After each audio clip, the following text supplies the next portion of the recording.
Assalamualaikum warahmatullahi wabarakatuh.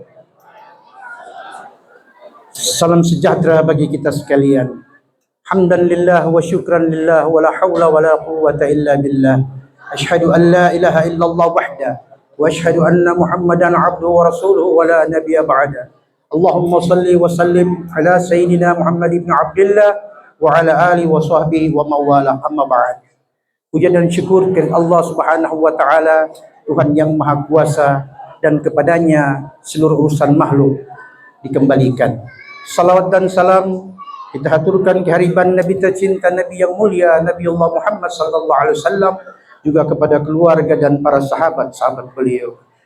Yang saya hormati Bapak Gubernur Sulawesi Utara, Bapak Maijen TNI Purnawirawan Julius Silvanus, beserta Ibu Ketua Tim Penggerak PKK Provinsi, para pejabat Forkopimda yang saya hormati pula dan kita banggakan bersama, Bapak Wali Kota Bitung beserta Ibu Ketua Tim Penggerak PKK Ibu Ellen Sonda, Bapak Wakil Wali Kota Bitung, para pejabat TNI Polri, Forkopimda yang mohon maaf tidak disapa satu demi satu.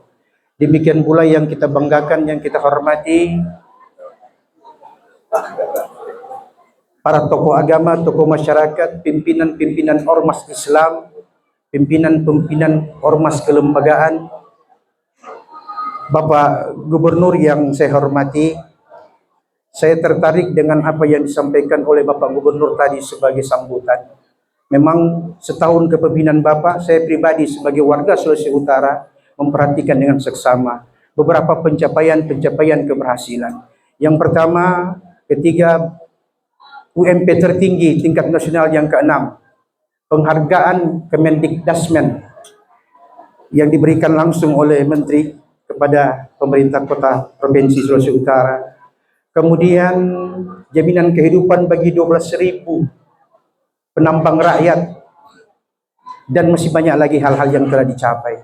Tentu sebagai warga Sulawesi Utara kita berbangga dengan kepemimpinan yang ada. Dan ini bukan pujian, Pak. Kami tidak perlu memuji-muji, sebab pujian tidak mengantarkan kita kepada kesuksesan. Tapi realita kenyataan itulah yang akan membuat masyarakat Sulawesi Utara akan menikmatinya. Sebagai apresiasi yang kedua, ketika keberhasilan setahun ini dicapai oleh Bapak, saya ingat betul perkataan Bapak ketika Bapak mengatakan, semua ini pencapaian setahun pemerintahan bukan karena kekuasaan, tetapi karena tanggung jawab moral demi untuk masyarakat Nyor Melambai. Dan semua keberhasilan ini didukung oleh stakeholder dan kolektivitas masyarakat Sulawesi Utara pada umumnya. Terima kasih, Pak. Demikian pula pemerintah Kota Bitung bersama wakil dalam pemerintahan ini, peningkatan perhatian kepada pelayanan publik, kesehatan, dan masih ada lagi beberapa hal yang sementara dalam proses. Memang sebagai warga Sulawesi Utara terlalu cepat bila kita menilai perjalanan pemerintahan, sedangkan penilaian itu bukan pada awal dan pertengahan, tapi pada akhir pencapaian. Itulah nilai objektif. Bapak Gubernur beserta Ibu, para pejabat, Bapak Wali Kota yang saya hormati, singkat kata, kita berpuasa diajarkan tentang mental, diajarkan bagaimana mengenal apa yang kita sebut perintah Tuhan.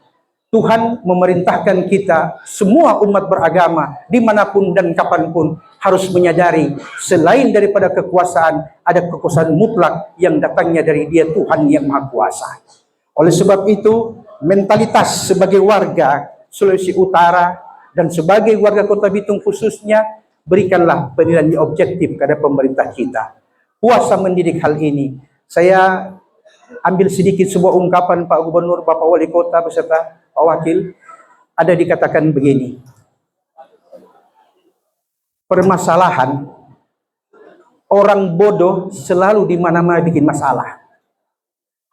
Orang biasa selalu di mana-mana berbicara tentang masalah. Tapi orang luar biasa selalu ingin menyelesaikan masalah. Namun orang kreatif di mana-mana selalu melihat peluang ketika ada masalah. Dan orang bijak selalu bersyukur ketika masalah dapat diatasi.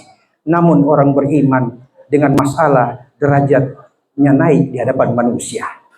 Namun bila kita lebih sedikit mempersempit, maka kita akan dapati ada 3 manusia yang menghadapi masalah. Yang pertama, ada orang yang berani menyelesaikan masalah. Dan yang kedua, ada orang yang ragu-ragu menghadapi masalah. Dan yang ketiga, ini yang tidak boleh, takut menghadapi masalah. Provinsi Sulawesi Utara, Kota Bitung, dan negara Republik Indonesia yang sekarang diperhadapkan dengan krisis ekonomi yang diakibatkan oleh dampak daripada Perang Timur Tengah, itu harapan dan doa kita semoga ini akan mempengaruhi stabilitas keamanan dan ekonomi masyarakat Sulawesi Utara. Pada akhirnya saya ingin mengatakan, Allahumma laka sumtu wa bika amantu wa ala rizqika aftartu. Itulah doa yang diucapkan oleh setiap orang muslim yang telah selesai menunaikan ibadah puasa. Puasa dalam Al-Quran dipahami dalam 2 kata. Pertama, Quran menyebut puasa dengan kata as-siyam, dan yang kedua, puasa disebut oleh Quran dengan kata as-saum. As-siyam menahan lapar dan haus, tapi bukan itu sekedar puasa yang dipahami oleh umat Islam. Tapi puasa yang dipahami adalah as-siyam atau as-saum, yaitu puasa menahan keinginan hawa nafsu yang berlebihan.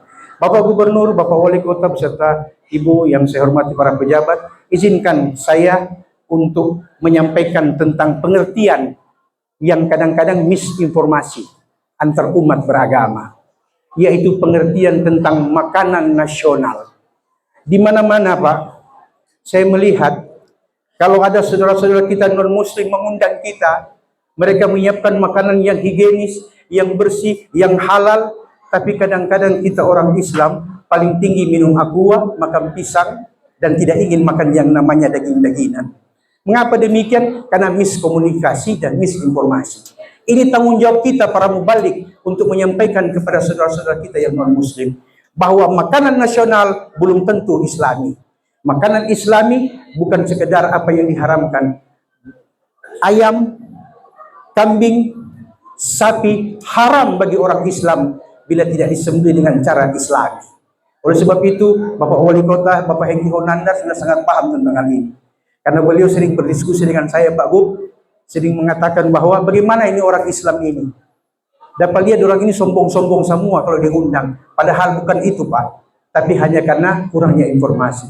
Makanan Islami yaitu makanan yang disembelih dengan cara Islam oleh orang Islam dengan mengucapkan basmalah dan ada syarat-syarat yang harus dipenuhi, baru menjadi halal mutlak bagi orang Islam.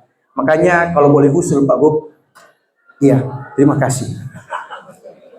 Disuruh berhenti, Pak. Tidak apa-apa. Sudah begini kalau semua serba protokoler. Tapi yang pasti Pak Gub, sebagai usulan saya sebagai warga Sulawesi Utara dan sebagai umat Islam, kalau bisa di acara-acara resmi pemerintah, jangan ditulis makanan nasional, tapi tulis makanan Islami yang semuanya betul-betul standar Islam. Kalau seperti ini, insya Allah harmonisasi akan terbentuk. Wallahul musta'an. Assalamualaikum warahmatullahi wabarakatuh.